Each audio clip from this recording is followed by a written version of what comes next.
I'm Gavin at Faber Toolboxes. Today we're just going to show you a few things you should be looking out for when you want to buy a toolbox.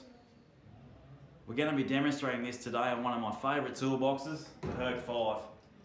Now we know not everyone can run out and afford the top of the line toolbox straight off the bat, but we're just going to show you a few things today on what to look out for when you are buying.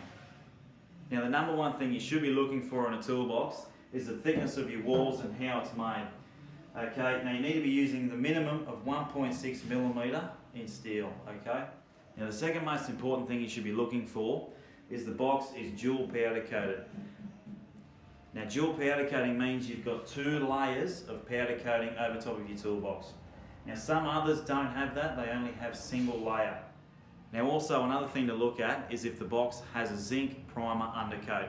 Okay, now that we know there's nothing worse than having a rusty old box coming up later on in life. Now another big ticket item to look out for is your hinge on the back of your box. Okay, make sure it's made of thicker grade steel again, and you've got a brass hinge as well, because don't forget these are the spine of your box.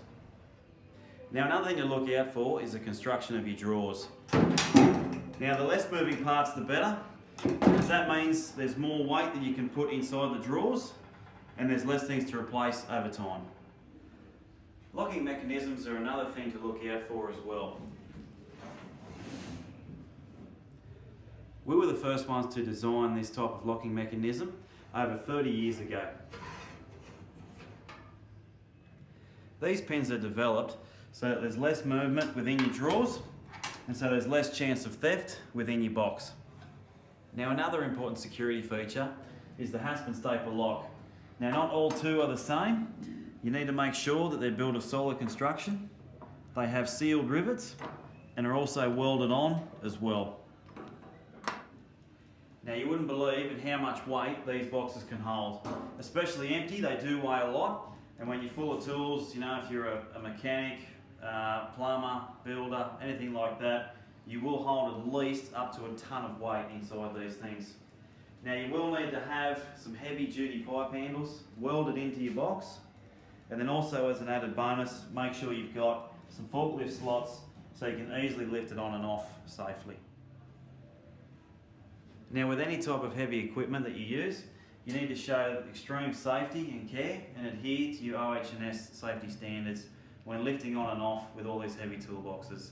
Now even our little fellas that we have, they are heavy in their own right. Now like a lot of things in life, the least obvious things are often the most important. Just like our guttering system inside here, okay, it's designed that the flow of water runs all the way out and it flows away from the inside and flows off quickly. This prevents the build-up of moisture and rust inside your drawers and on your tools. Now another feature of a good toolbox is the struts that are on it. Okay, it needs to make sure that it can open the lid up and also support the lid if there's any wind blowing back on it. Now a good solid strut will prevent your lid from falling down on your fingers or your tools or damaging your box. And don't forget to subscribe to our YouTube channel where you can find more hints and tips on all your toolbox needs. Thanks for watching.